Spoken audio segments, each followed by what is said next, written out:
Hi, gang. Bob Bobing here with The Mystery Project. Our series is the continuation of Peggy Delaney, written by James W. Nichol. Peggy's friend Bernie Snyderman seems to have a problem. It looks like he's the bullseye on someone's target, and the arrows are coming closer and closer. Kyra Harper and John Stalker share the honors in special delivery, the newest episode of Peggy Delaney. Hello there. You've reached Peggy Delaney, Toronto Tribune. If you have something confidential you want to pass on, just leave your name and number. The walls have ears. I'll get back to you. If you're calling to give me fulsome, unqualified praise for my columns, feel free now. If you're calling to scream at me, fascist, communist, cop-loving, cop-hating, pro-lesbian, anti-lesbian, pretend anti-establishment, crypto-Bay Street swamp pig, go for it. After all, this is a quasi-democracy. Hi, it's me. I have a problem. Simon, have you seen Bernie? He's not in the front office. I don't see him in here, do you? Hi there. Hi. Sorry to interrupt. Think nothing of it. Okay. Well, he just left me a message. It's the middle of the day. I assumed he'd be at work. Did you? Well, maybe he's home. Assume he's home. You might have more luck. Uh-huh. Well, thanks for your help, Simon. If I knew where Bernie was, I'd take you right to him. I am Alex Bronowski. And you are? Peggy Delaney. Hi again. Well, I'm out of here. I'm a friend of Bernie's. We've been doing business together for years. I supply him for all his needs. Really? All of them? In the way of cleaning supplies. Anything else he has to look after for himself. Which I'm sure he does. So, Peggy, don't run off. What do you do for a living? Chase after Bernie. Bye. So how come you're home? Are you sick? Sort of. Oh, you should fire Simon Bloom. Don't throw your coat there. It's snowing out there. I'll hang it up. He gets grumpier all the time. Can't fire him. He's my father's friend. He's been our general manager for years. He does a good job. And who's Alex Bronowski? Why? I don't know. He's kind of slimy. What is this? You're going to insult everybody I know? This is why you're here? No, I'm here because you said you had a problem. I have a stalker. What? I have this stalker who's stalking me. Are you sure? Yes, I'm sure. You think I'm hallucinating? Yeah, I'll show you. This was shoved under my door this morning. It's not there at 7 when I get the paper. It's there at 8 when I go to leave for work. Well, where was it? What is it? Yeah, read it. Sleepy time for Bernie, cuddled in his bed. His sheets are dry, his conscience clear, and soon he will be dead. Kind of grabby, isn't it? No. God, who wrote this? I thought, at first, it was just some nut who picked me out of a crowd. Now, I'm not so sure. At first? How long has this been going on? About a year. A year? Why didn't you tell me? I did tell you. Why do you think I got an unlisted phone number back in November? You don't listen. Oh, right. God, Bernie. Yeah. So he used to call you, now he sent you this. What's the point, other than to scare you? That's the point. Simon Bloom didn't sound very concerned that you hadn't shown up for work this morning. Have you stopped going in? I go in, sometimes. Phone calls I can handle. Poems printed with a pink marker pen on the back of pieces of cardboard I'm not so good at. And now you're what? Hiding out here, not going to work. I feel vulnerable at work. The door's unlocked. I have to walk over to the warehouse. I have to go out to inspect new clients' homes. I was on my way to work today. Bernie, if he was going to hurt you, he'd have done it by now. He's had a whole year. That's what I keep telling myself. Unfortunately, I'm not listening. Maybe I could ask Carlos to help. Carlos? The cop? That won't do any good. The cops can't do anything. Nothing's happened yet. I feel like selling the business. Oh, don't be stupid. No, I mean it. I'm seriously thinking about it. Then I could move maybe to another city. Oh, yeah, great. Maybe that's what he wants you to do. Maybe he's not after you. He's after Cinderella cleaning. A stalker who wants a cleaning business. Not a stalker. Somebody pretending to be a stalker. Someone like Simon Bloom. Oh, God. Well, he's mean. And he's been there forever. Maybe your dad was going to sell him the business. And then you came back from Vancouver, and you were shiftless and hopeless and didn't know what you were doing with your life. So your dad gave you the business instead. Simon Bloom. He's so old. So?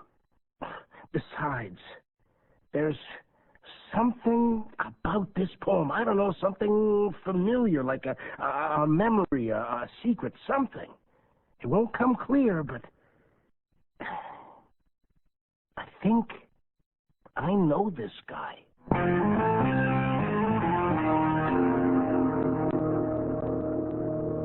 He says he thinks he knows the guy. Well, if you can come up with a name, maybe I could have a little chat with whoever it is. Well, you threatened your friend in that poem, right? Well, he didn't say tell Bernie, though. He just said Bernie would be dead. Close enough. For an unofficial visit, anyway. Well, you'd intimidate me. Oh? How's Amber? Great. Well, she's actually talking about going home to Vancouver for the summer, then coming back in September, going to school here all next year, too. No? Yeah, so I have to talk with her. She says she feels stupid, that she got pushed out of shape about you. She says she understands that it was her problem, that she felt anxious about it, that I couldn't love her and, love you too at the same time. But she's over that now. Is she? Oh, I don't know. It took me 14 years of neglect to screw her up. How long does it take to build trust? I know she knows, deep in her heart, that I'm never going to take off on her again. Well, for one thing, I'm sober, right? Right. And I think once she comes back in the fall, if I were seeing you more often, if you were, around more often, I think she'd be okay with that. Do you? Yeah. Uh-huh. What? I've moved. You've moved? I've been seeing my little daughter more often lately. I know that. And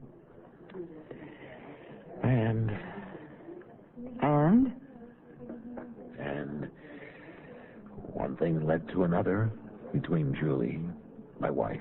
I know she's your wife. I've moved back in. You've moved back in? I'm sorry. Oh. Well, that's good. Peggy? No, I'm happy for you. I think you've done the right thing. I really do. Terrific. Super. But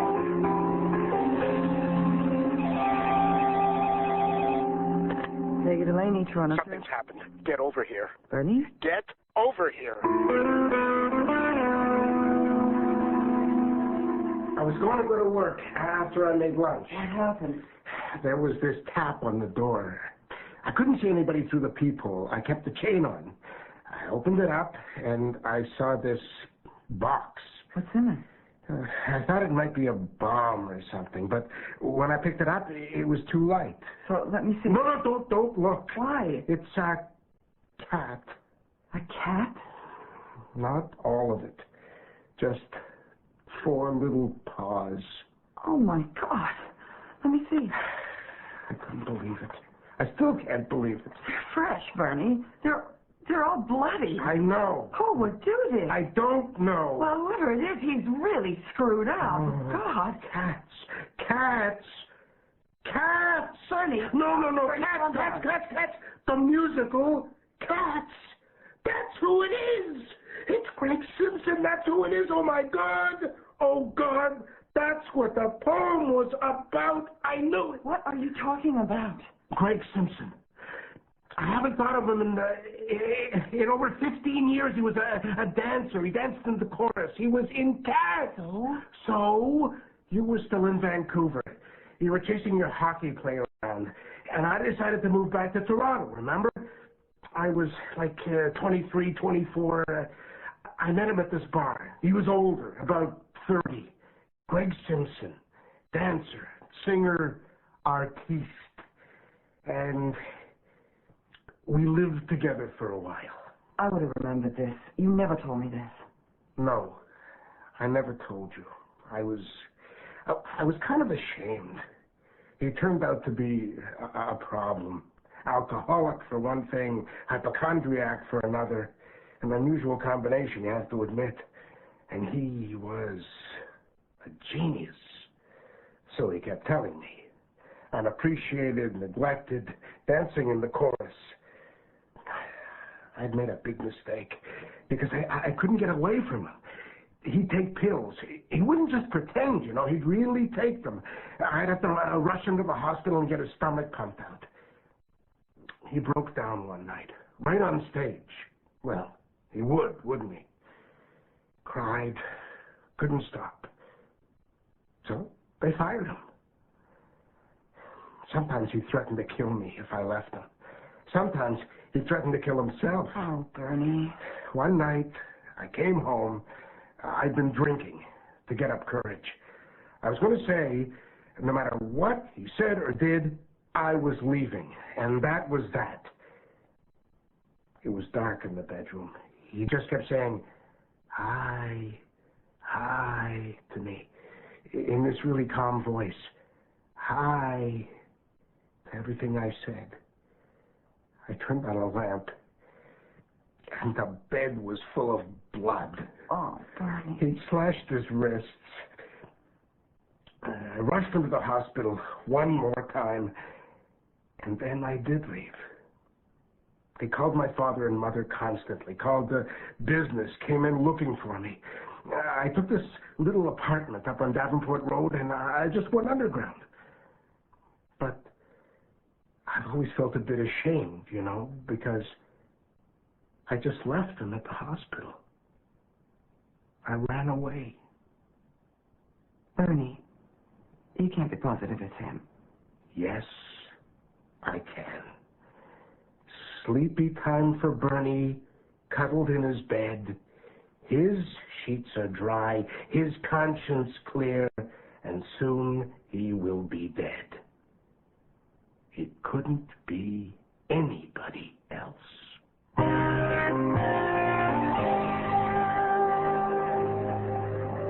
I feel like another drink. You sure you don't want something? No, thanks. I'll stick to my smokes. He slit the cat's wrists? In reference to himself? Mm-hmm. That's how Bernie sees it. Oh, that's really out there. I know. So Bernie's called everybody he could think of who goes back to those days. And you're the only one who said you'd seen Greg Simpson in the last few years. Everyone else said he'd left the country for good. Way back when. Oh, well, lucky me. I don't know where he is now, though. It was about a year ago. Maybe more. He just called me up. Out of the blue, asked me out to dinner, that's all. And how was dinner? He wasn't in the greatest of shape, I guess. He was okay financially. He'd recently inherited money from his folks. That's why he was back. He was high on something. He talked a mile a minute. It really wasn't a very pleasant meal. When he called me again, I made an excuse. He called a few more times, left some really abusive messages on my answering machine, and then he gave up. Did he say where he was living? I don't want to get involved. You know, like give me a break. Cat's paws? He's not stalking you. He's stalking Bernie. I wish Bernie had come with you. Oh, he apologizes. He's just too nervous. He said he knew you'd understand. Okay. He was living at home. His family's house up on Russell Hill Road. Do you know the street number? Uh-huh. Just don't tell him You were talking to me. This is not good. It's good. We confront him, we tell him to lay off, or we'll press charges. But you have to look determined, Bernie. Resolute, unmoved. Oh, that's me, all right. Okay, here we go. The guy mutilates cats. Better cats than you know who. So what am I supposed to say again? Just say you... Yes? Greg Simpson? Yes. Hi, Greg. Do I know you? I think so. Okay. Let me see then. The butcher? The baker? The candlestick maker? Bernie Schneiderman, Cinderella Cleaning, cats, the old days. Well, as I live and breathe. So it is. Yeah, you've grown so healthy. Fat, you mean? Oh, you were too thin, Bernard. You were much, much too thin. Well, come on in. It's not much of a place, I admit. In fact, it's a dive. Sit down. Sit down anywhere you can find a perch. Oh, don't be a bossy person. For goodness sakes, you can give up your seat. Who's that? That is Miss Grisabella, the glamour cat. Oh, here comes some Tugger. He's an absolute beast. Simply a tyrant. Ain't you rummy? Any more? Pardon? I said, any more cats? No, just the two. Oh. I'm sorry, and you are? Peggy Delaney. Peggy, not the Peggy Delaney. Mm-hmm. What? Of course you are. My God, Bernard, you've come up in the world. All right, I give up. I can't stand it any longer. Why are you here? Seems to me you couldn't wait to run away from me last time I saw you. Is she your biographer? Is she here to interview me? A most regrettable chapter in your life story? Tell me, what is it? We were talking to your brother. Oh, my bro. Up on Russell Hill Road. Mm-hmm. My goodness, what did he have to say? I can only guess that I was a hopeless dope addict, that I almost brought rack and ruin to the whole family until he had me arrested.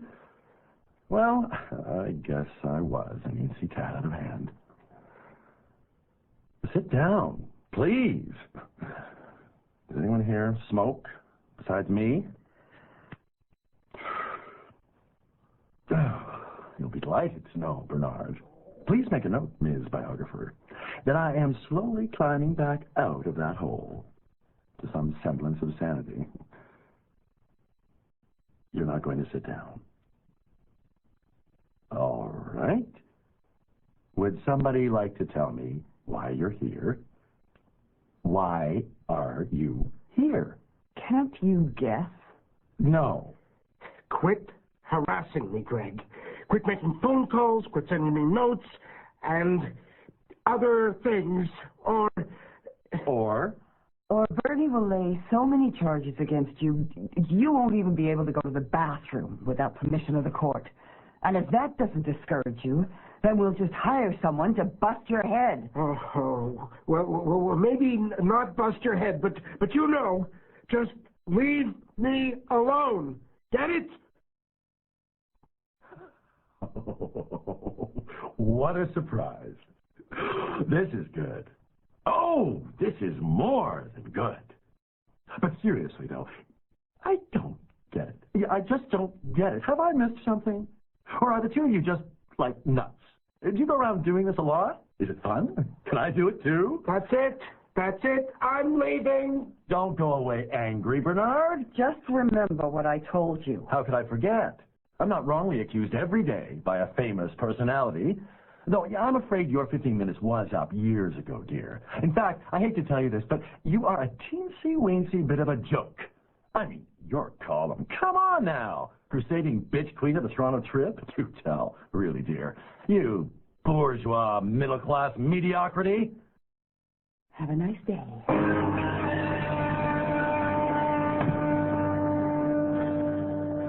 You okay? My heart just stopped, but we told him. Yeah. He didn't do it. What? Come on, let's go. He didn't do it.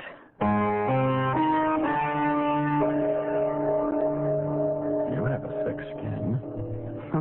I was brought up in Cabbage Town, when it was Cabbage Town. What can I tell you? Want one of my smokes? Sure.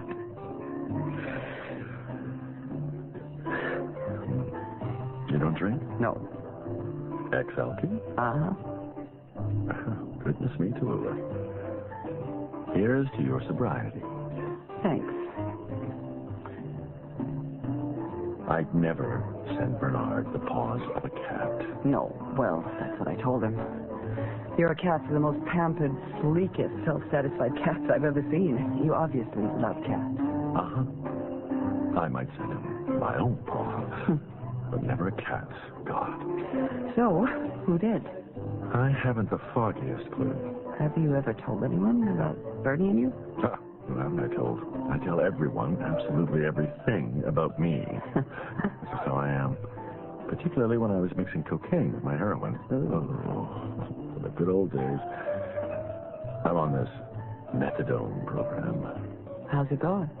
Well, I'm still alive, which is probably a plus. Probably. So, what do you think? Was it a coincidence that someone wrote that poem and sent in that package? That's what scares me. I don't think so. It's been going on now for almost a year. Well, a year ago, I was still living on Russell Hill Road, going through my inheritance, trying to figure out how to sell the family house out from under my brother's nose. I was going through so much dope, my dealer was living with me. A party every night. I'm sure I blabbed with everything. Bernard was just one more thing.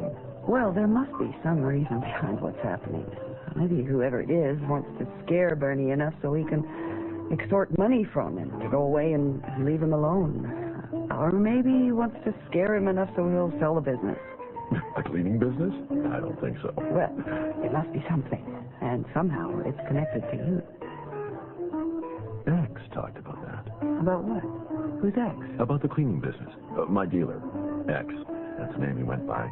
I called him Mr. X. Isn't that a hoot? Uh-huh. I remember I was chattering away, telling him my life story, and he said, "You mean Bernie Snyderman, the guy who owns the cleaning place?" That's what he said. So, thus encouraged, I told him everything. Do you know where he lives? Of course not. I used to party on his boat. I was tied up at Ontario Place. Lots of girls and boys and booze and dope. God, it terrifies me. What? How much I miss it.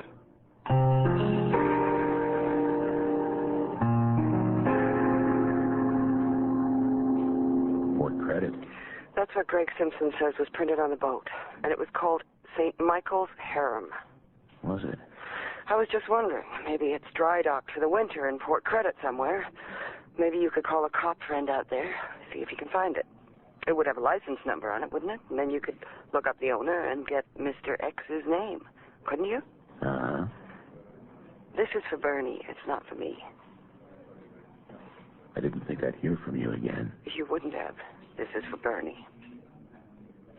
I recognize the name. Yeah, well, Bernie, you know... I mean St. Michael's Harem. Part of a surveillance we've been doing. Auto theft, prostitution, drugs, other stuff. But they're all small-timers. The big boys are in Eastern Europe. That boat, it's kind of famous around here. Party Central. You know who owns it? Sure. 3 brothers, Joseph, Fyodor, and Alex Bernovsky. Alex Bernovsky. He's the youngest one. Big, good-looking. Mr. X?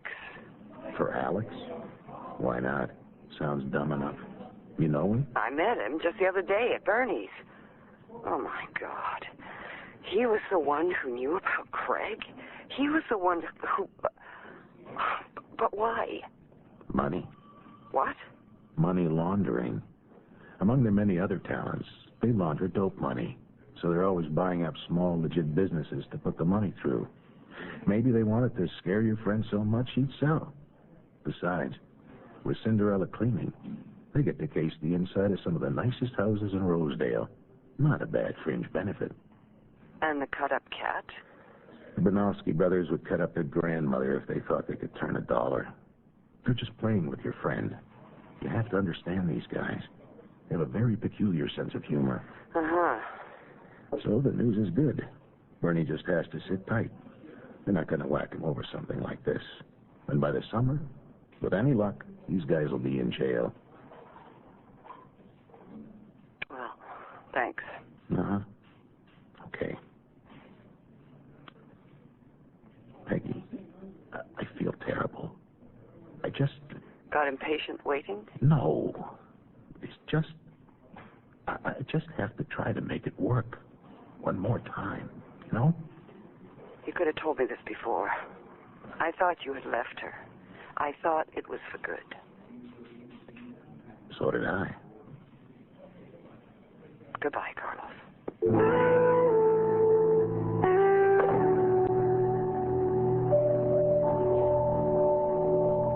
Alex Bronowski? But you can't say you know anything. According to Carlos, by this summer he'll be arrested anyway. Alex Bronowski. Big, handsome. A dope dealer, a gangster, a cat murderer. Yep. He sells me cleaning fluid. I can't believe it. I should talk to Greg. And say what? Say, I don't know. Say I'm sorry I left him at the hospital. Like that. I shouldn't have run away.